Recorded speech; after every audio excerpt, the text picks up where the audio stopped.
Desde los estudios de NTC, la red independiente presenta Noticias 1. Esta noche en Noticias 1, hoy demostración armada de Colombia a 30 kilómetros de la frontera con Venezuela en La Guajira. Con 3 millones de muertos por COVID-19, la Organización Mundial de la Salud admite que el mundo está en el pico más mortífero de la pandemia. Estudios genéticos demuestran que 3 linajes diferentes del coronavirus, el inglés, el brasileño y el español, están en Colombia. La reforma tributaria Duque es la más dura para la clase media que se ha propuesto en Colombia.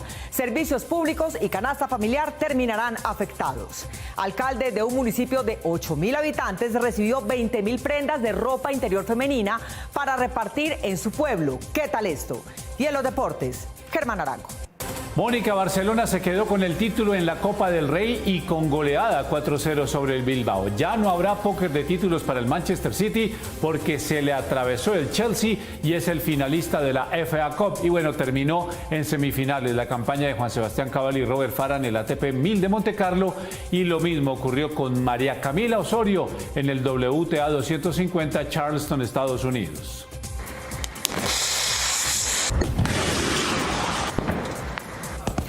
Aquí está, esta es la imagen del día. A solo 30 kilómetros de la frontera con Venezuela, en el departamento de La Guajira, hubo un despliegue militar con armamento pesado.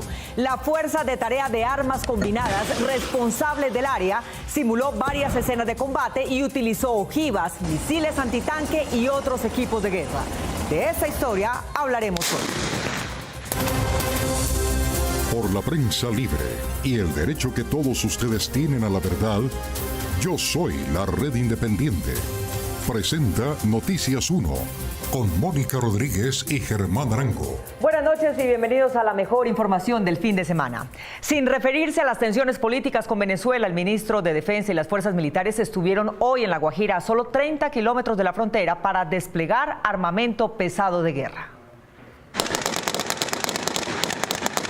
El ejército colombiano hizo hoy una exhibición de una parte de su artillería y sus misiles en el fuerte militar Buenavista, que se encuentra en el municipio de Distracción, Guajira, a 30 kilómetros de la frontera con Venezuela.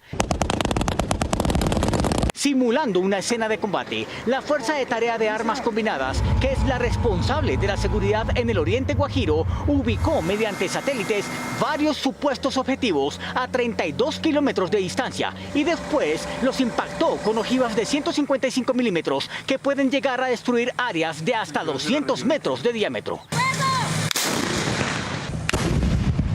Luego centró su objetivo en otro punto situado a 2 kilómetros, que también impactó usando munición de alto poder explosivo. En las maniobras de demostración, las tropas también emplearon misiles antitanques con sistemas de navegación satelital y capacidad para destruir fortalezas construidas con concreto. Otro material de guerra que tiene el ejército colombiano en La Guajira está compuesto por baterías de misiles tierra-tierra y vehículos con equipos de inteligencia técnica para monitorear y bloquear comunicaciones. Sin referirse al vecino país, pero obviamente enviando mensajes al gobierno Maduro, el ministro de Defensa declaró que las fuerzas militares pueden enfrentar cualquier tipo de amenaza. Un ejército y una fuerza militares siempre tiene que estar en permanente entrenamiento y están preparadas y alistadas para defender la soberanía, no importa las amenazas que sean. Diego Molano también señaló que las disidencias de las antiguas FARC, algunas de ellas presuntamente apoyadas por Venezuela, están en la mira de la fuerza pública. Allí está el ELN, las disidencias de las FARC y también las disidencias de la FARC llamadas Narcotalia, pero también con la connivencia de las fuerzas militares bolivarianas, quien al otro lado de la frontera en Arauca se disputan el negocio de narcotráfico. El ejercicio militar de Colombia hoy en zona fronteriza venezolana podría tener un efecto disuasivo ante el envío de tropas y armamento por parte del gobierno Maduro al otro lado de los límites con nuestro país, pero también podría ser interpretado como un reto que en lugar de alejar la posibilidad de enfrentamientos entre los dos ejércitos, la acelere. Muchas de las armas que hacen parte del sistema de seguridad de las fuerzas militares en la frontera con Venezuela son secretas. Desde el fuerte militar de Buenavista, en Distracción, Guajira, Carlos Cárdenas, Noticias 1, la red independiente. La pandemia cobró esta mañana su víctima número 3 millones, seguramente en la India, en donde el colapso del sistema de salud ya se hace evidente, pues en cada cama se están atendiendo a 2 pacientes y se han habilitado estadios enteros. Sara Sepúlveda. Mónica, aunque India, el país más poblado del mundo, se mantenía en niveles controlados de contagio, en esta semana se produjeron 100.000 en un solo día en el ejército y hoy avanza a casi 200.000 contagios por día. Mientras el mundo llegó hoy a 3 millones de muertos por la pandemia del COVID-19, la India, que es también el mayor fabricante de vacunas, sufre su peor parte. Hoy reportó 180.000 contagios, ya tiene 14 millones de casos confirmados y se prevé que superará a Estados Unidos, que hace un mes superó los 30 millones.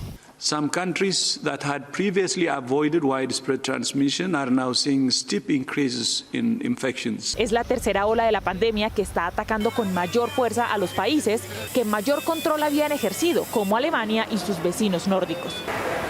En India se improvisan hospitales en estadios, se dio la orden de alojar a 2 pacientes por cama y al ritmo que están creciendo sus cifras, podrían tener 500.000 de infectados en un solo día en la próxima semana.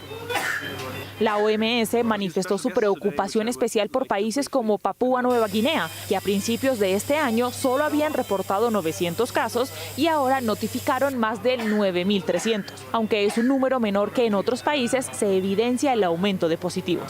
De la misma forma, se han notado repentinos repuntes en las cifras de contagios de Cuba y de países asiáticos del sureste, que se habían manifestado en 3 dígitos y desde esta semana las tienen en 4.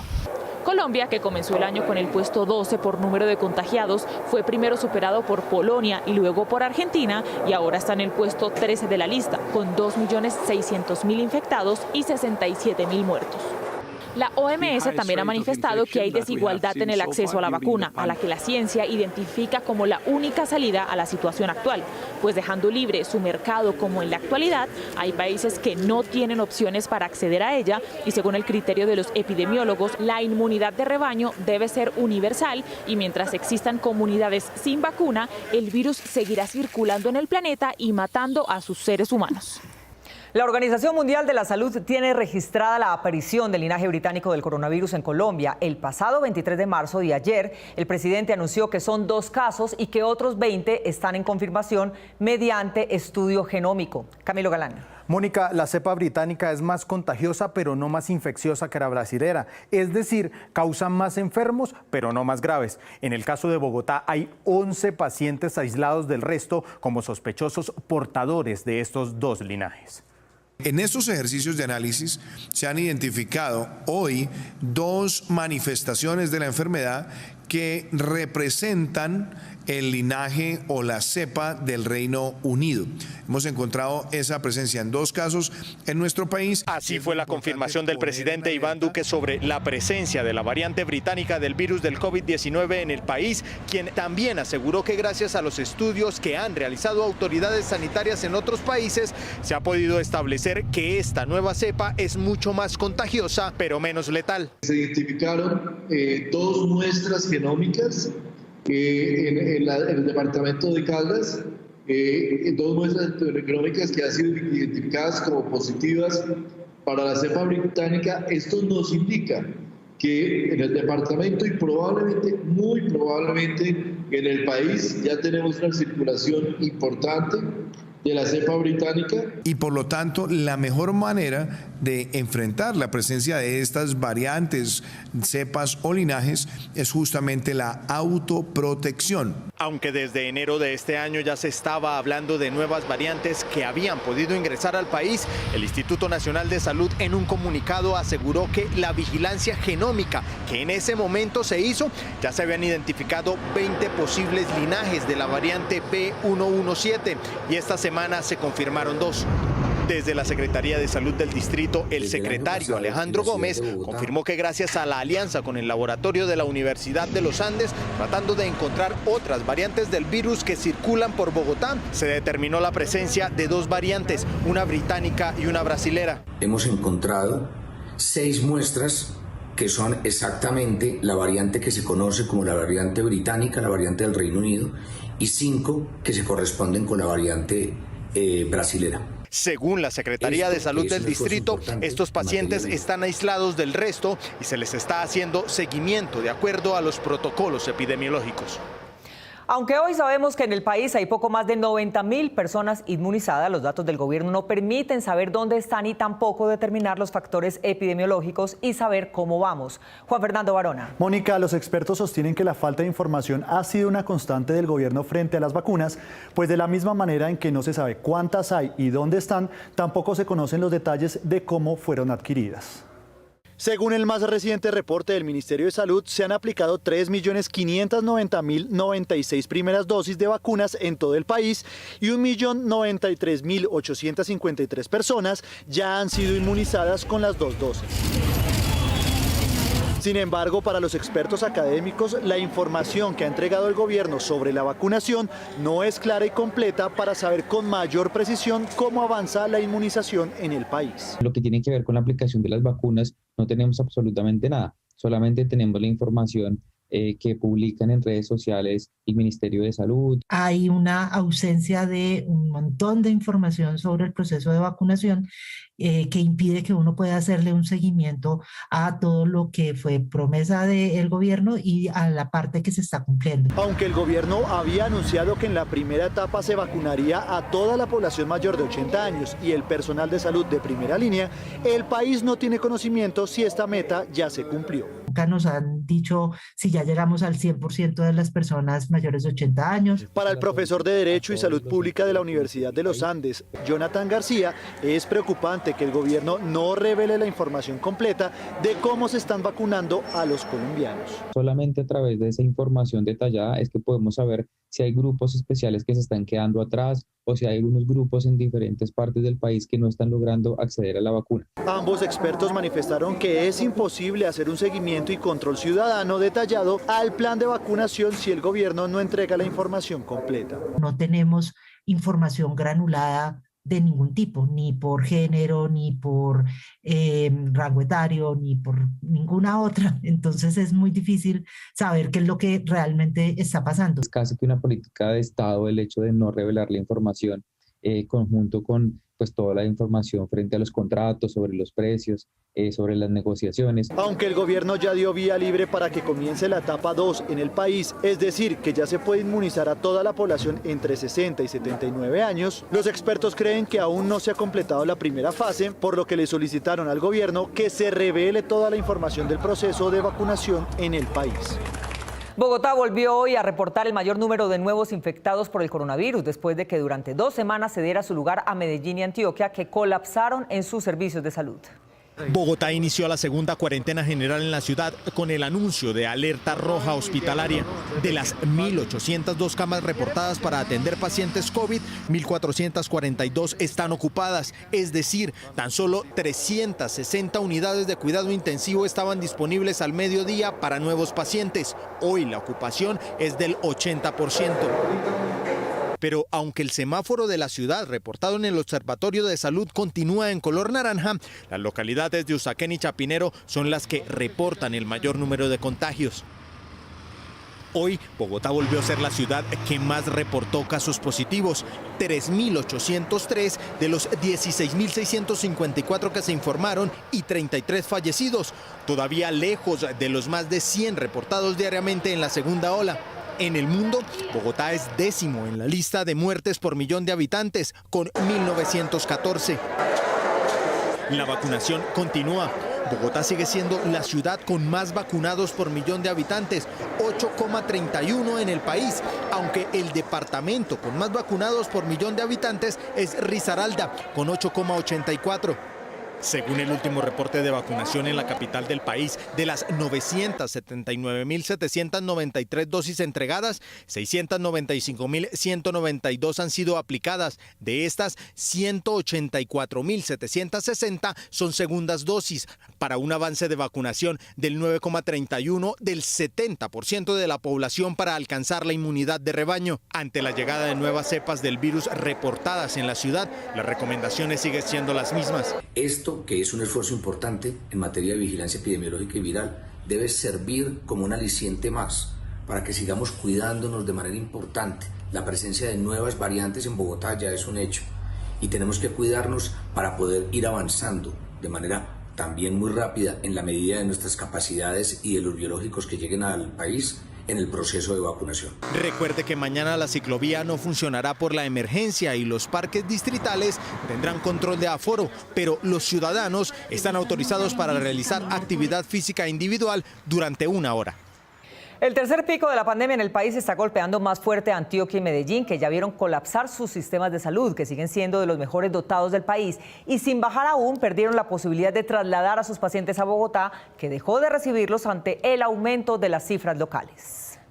Aunque aún no se ha superado la cifra del 22 de agosto del año pasado, cuando se reportaron 400 muertos por coronavirus, y la del 22 de enero de 2021 con 399 fallecidos, el 15 de abril de este año se registró el mayor número de muertos con 380 en el tercer pico de la pandemia.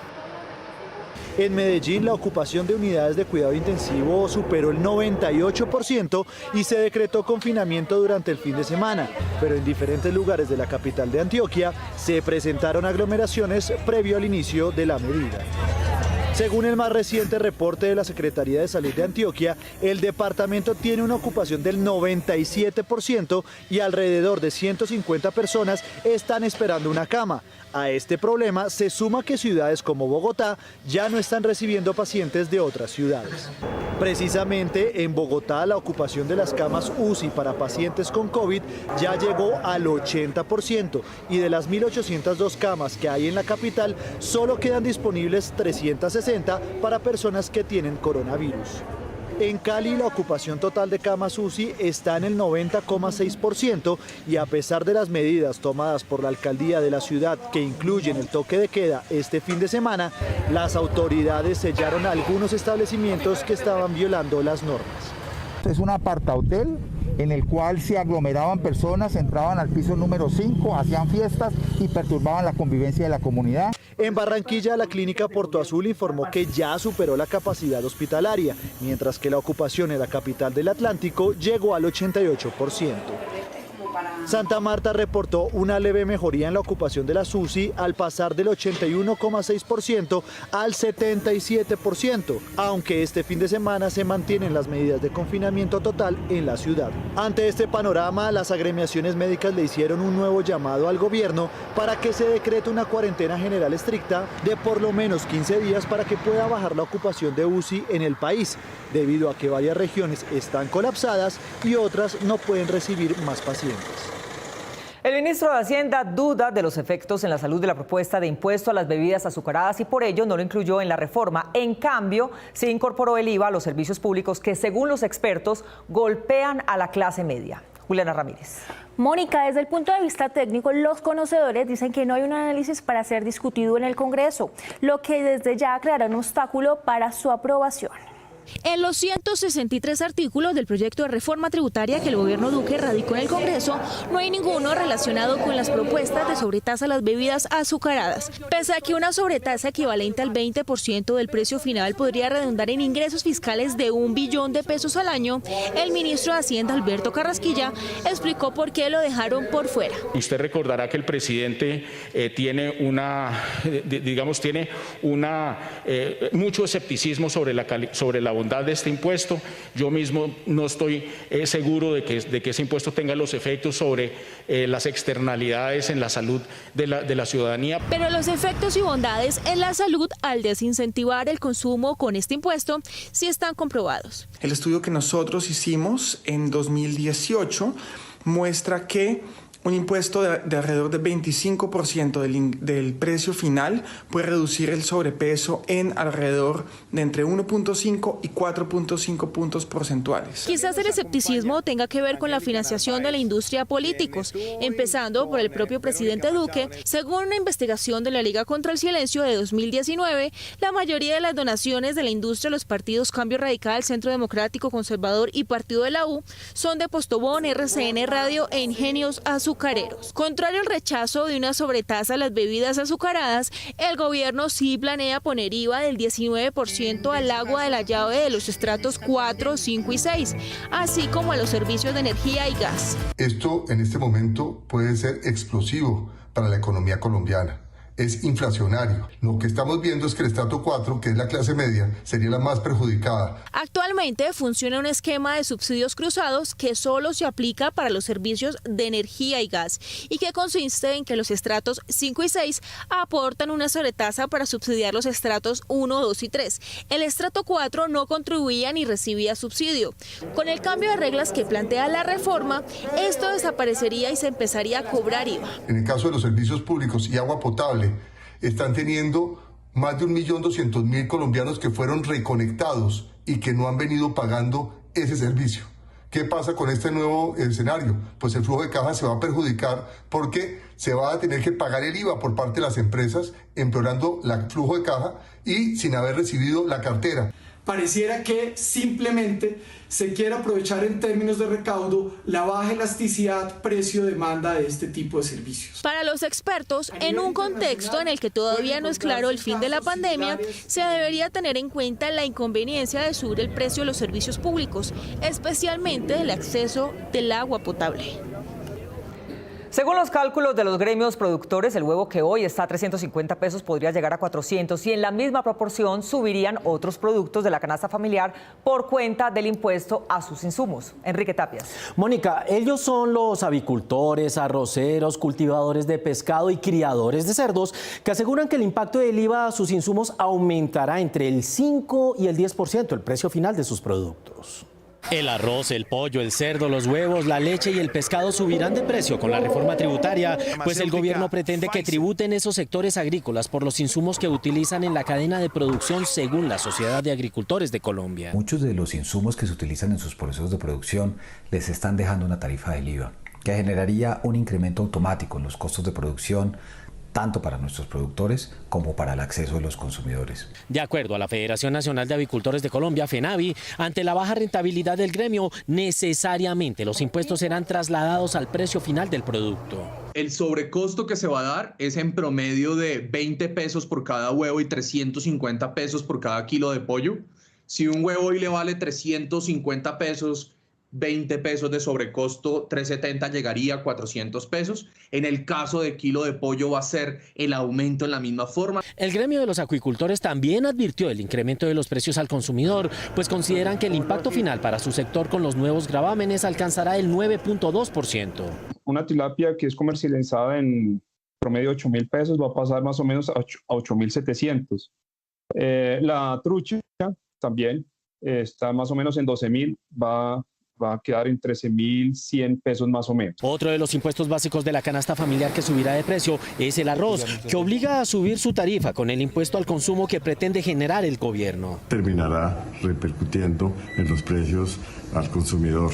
El arroz es un producto que se consume de una forma importante, especialmente en la población de más bajos ingresos. Los avicultores, arroceros, acuicultores y porcicultores coinciden en que al pasar a pagar IVA en los insumos agrícolas, sus costos se incrementarán entre el 5 y el 10%, generando una desventaja frente a la importación de los mismos productos. Una reforma como estas va a poner sobre la mesa el sector porcícola y todos estos sectores a merced de un incremento sustancial en las importaciones, porque va a ser mucho más atractivo importar productos que producirlos en el campo colombiano. Los gremios coinciden en que el impacto no solo será en el precio de los productos, sino en la pérdida de empleos. El ambiente para la discusión de la reforma tributaria en el Congreso está enrarecido porque sucede justo en periodo electoral y no solo la oposición se niega a crear tributos e incluir en ellos a más gente pobre. Eduardo López Júquer. Mónica, la oposición está pidiendo que tributen los más ricos y que tasen las bebidas azucaradas. Pero la coalición de gobierno tampoco está dispuesta a votar por el IVA a los servicios públicos ni la tasa a pensiones por debajo de los 12 millones de pesos. La reforma tributaria tiene a todos los partidos políticos, incluidos los de la coalición de gobierno, revisando en detalle cada uno de los artículos. No solo por la extensión del texto y el enredo técnico de las medidas, sino por el efecto político y social que traerá.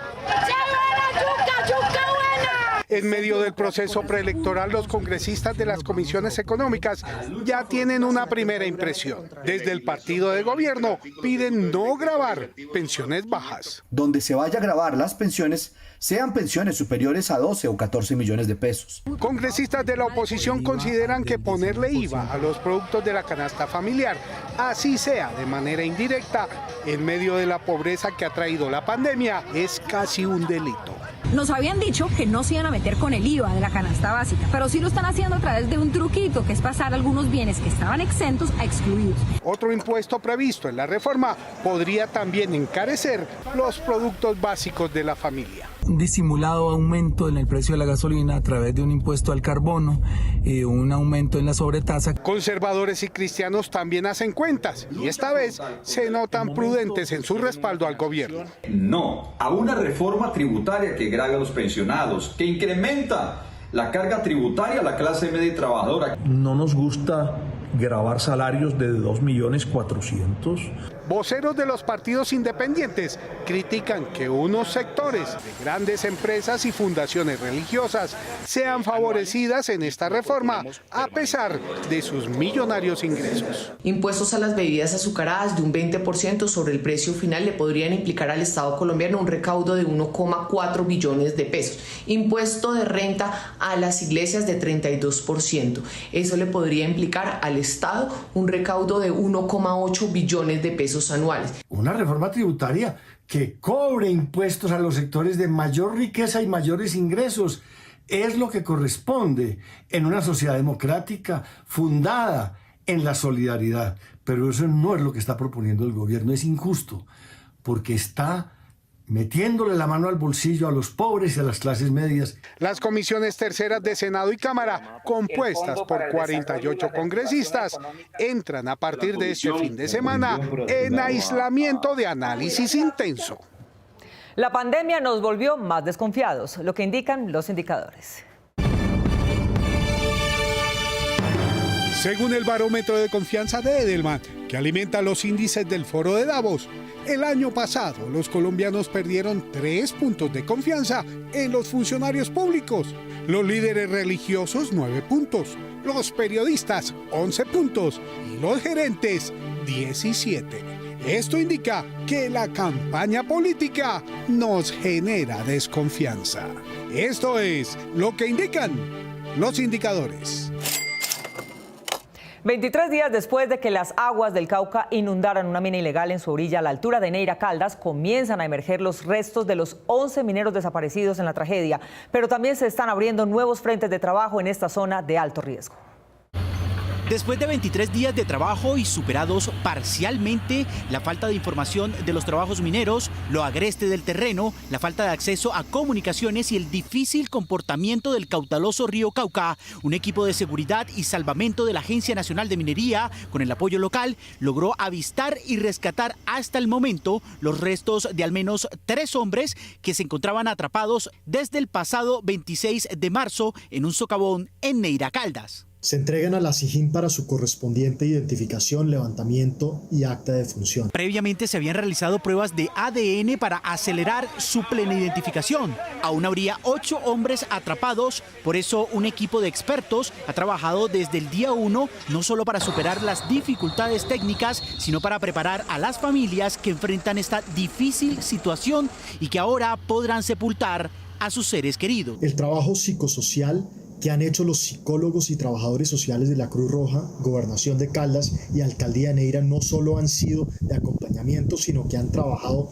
con las familias para poderles dar a conocer esta difícil noticia. Aunque la Agencia Nacional de Minería ha destacado en medio de la tragedia la rápida acción y coordinación entre distintas entidades para sacar adelante y superar este accidente de la mejor manera posible, preocupa que algunas personas de zonas contiguas insisten en realizar prácticas mineras irregulares que podrían generar situaciones similares a las que hoy viven al menos 11 familias. Sobre el río Cauca, dicen los expertos, este tipo de explotaciones son poco viables porque es prácticamente imposible controlar la irrupción del agua. La cordillera central, que geológicamente contiene yacimientos de materiales preciosos y que por acción de la erosión llega al río, se depositan ahí, razón por la cual algunas personas lamentablemente buscan extraer los materiales en el lugar sin las condiciones técnicas requeridas para un trabajo seguro. Por ahora, las labores de rescate continuarán las 24 horas. Se espera que los restos de al menos 8 personas estén concentrados en un mismo lugar o en uno cercano. El avance del proceso dependerá de las buenas condiciones de seguridad y climáticas. Colombia, el país más acogedor del mundo, es la frase que seleccionó ProColombia a través de la marca País para fortalecer las exportaciones, atraer mayor inversión y más turistas internacionales. Esta promoción del país le ha valido varios reconocimientos, entre otros el Destino Culinario y la Agencia de Turismo Líder. Ya regresamos, este es Noticias 1, la red independiente. Menos tráfico y más precaución. Mónica, 2 sentencias de altas cortes prohíben el fracking. Desde el Fondo de Recursos de la Pandemia FOME. Su sentencia la próxima semana. Que convirtió en imposible su vida en ese país. Germán, las 2 victorias de Galán en sencillo sobre Leonardo Mayer y Juan Ignacio. Se quedó con la camiseta del mejor. La deportación de Mancuso se confirma. Capturados no aceptaron ser los... Saber el ritmo al que crecen las cifras de los que están por encima de nosotros. Este es Noticias 1, la red independiente.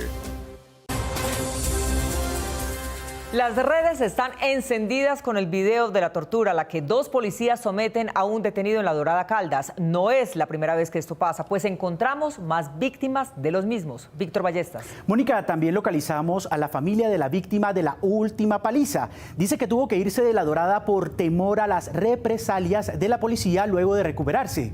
Y ahora vive en otra ciudad paisa. Este video, grabado por un policía, se hizo viral en las redes sociales. En él se ve a un uniformado que, con una varilla metálica en la mano, llega hasta la que llaman internamente como una sala de reflexión transitoria, ubicada en la estación de policía del municipio de La Dorada, Caldas, donde se encuentra un hombre aparentemente dormido, descansando. Con la apertura de la reja logra despertarlo e inician 2 minutos de tortura. Ni las súplicas del hombre, en medio del llanto, logran que pare la paliza. Se dispone de la apertura de una investigación disciplinaria con el fin de aclarar las circunstancias de tiempo, modo y lugar y esclarecer el día de ocurrencia de los hechos. Noticias 1 logró establecer que la víctima es Sergio Esteban Ávila Pérez, que para la época de los hechos tenía 20 años, un joven enfermo por las drogas que logró recuperarse y salir del municipio. Su familia denunció que en la policía nunca les recibieron la denuncia porque no contaban con esta prueba.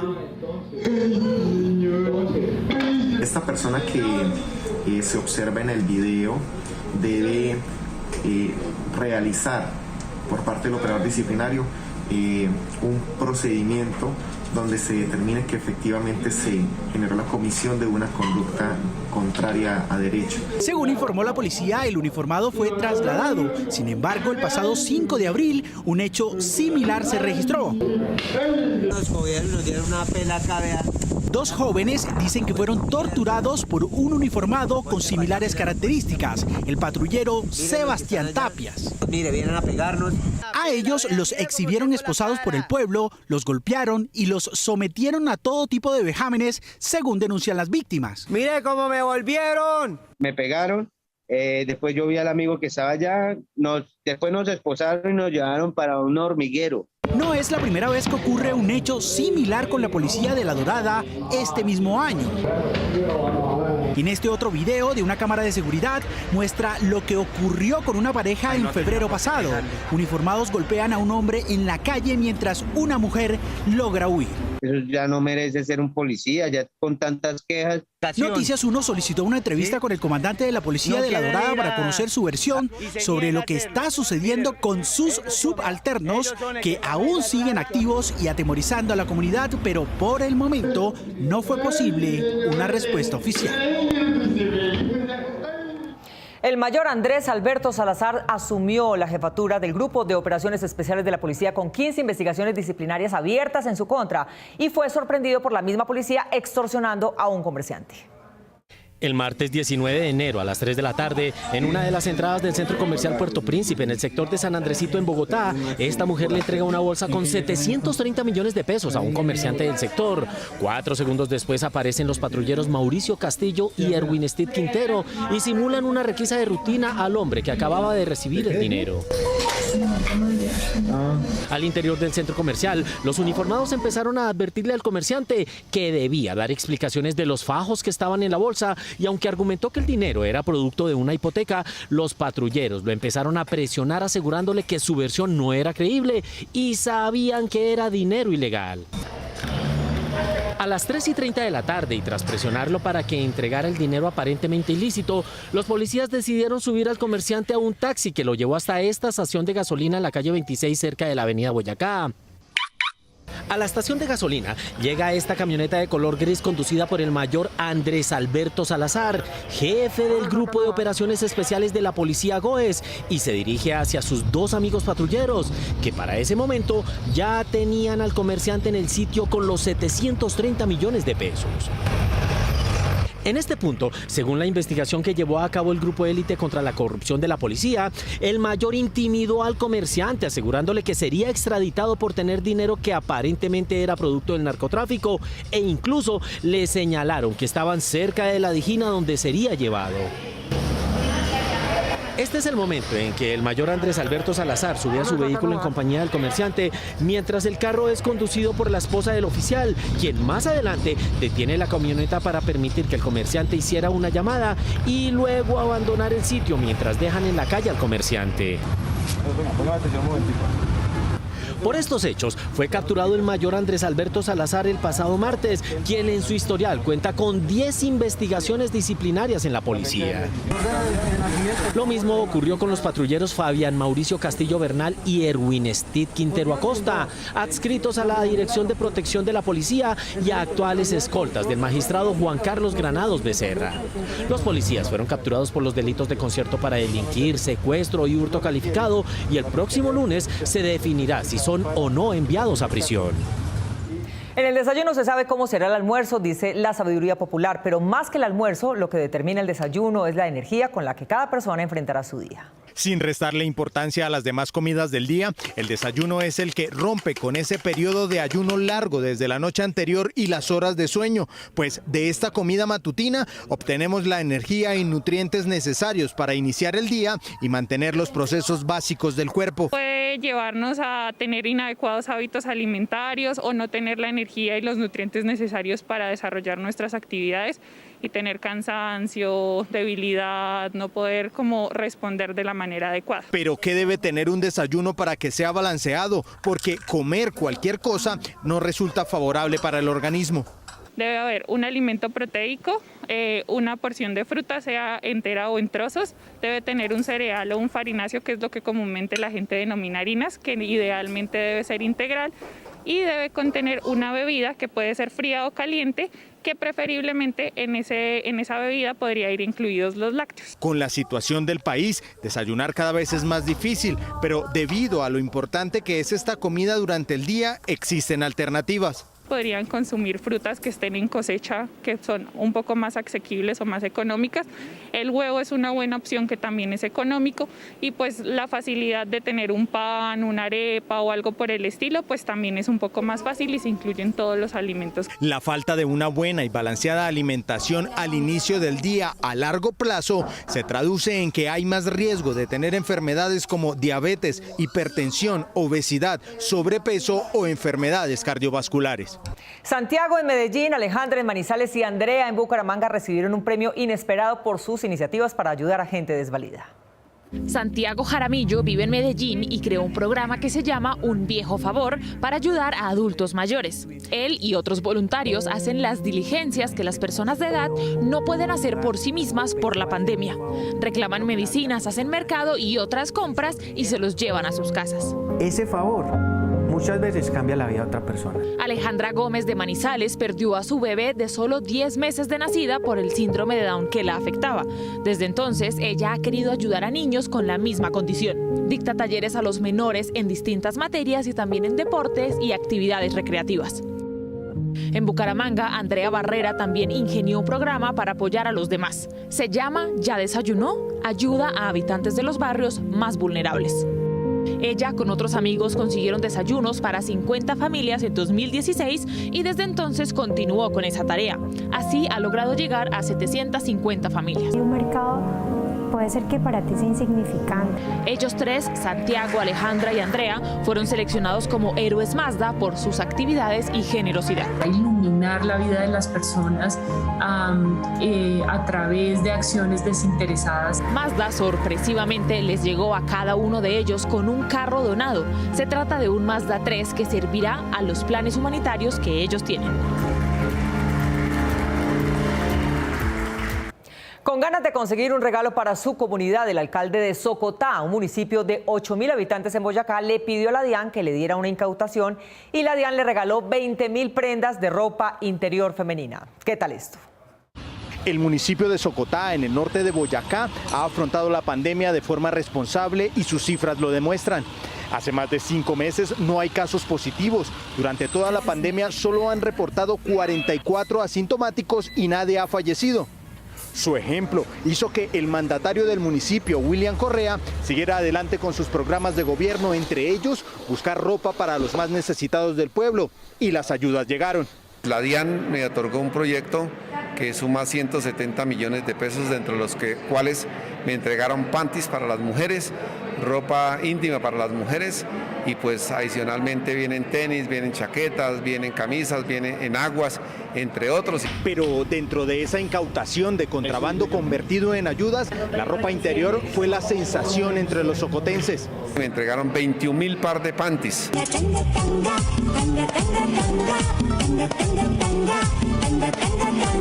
La población femenina en este municipio no supera las 4.000 mujeres. Es por esto que el alcalde, con bolsa de ropa interior en mano, salió a las calles del pueblo a repartir de a más de una prenda.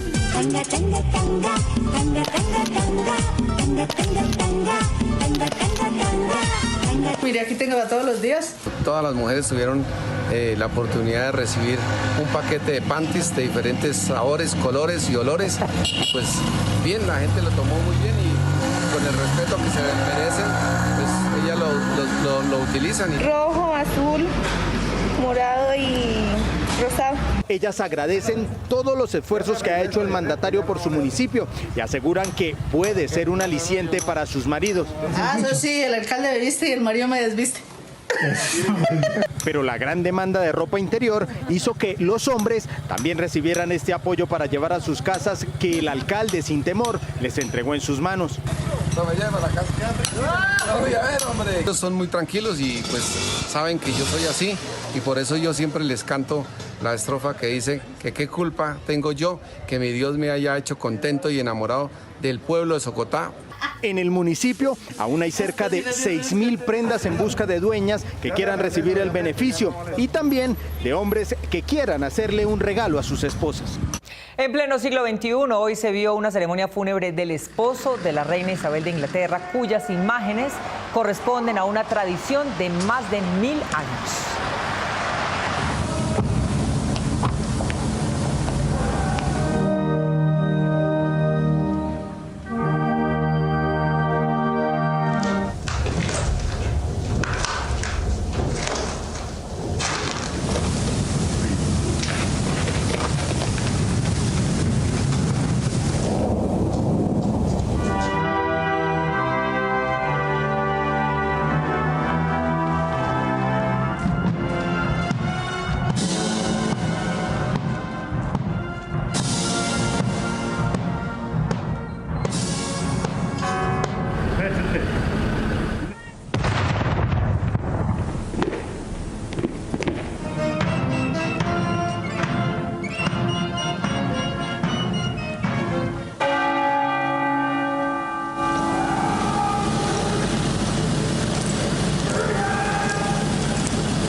Hasta aquí esta emisión de Noticias 1. Nos vemos en las redes sociales y mañana domingo a las 8 de la noche aquí en Cable Noticias con las mejores noticias del fin de semana. A ustedes, como siempre, gracias por elegir la independencia. Feliz noche.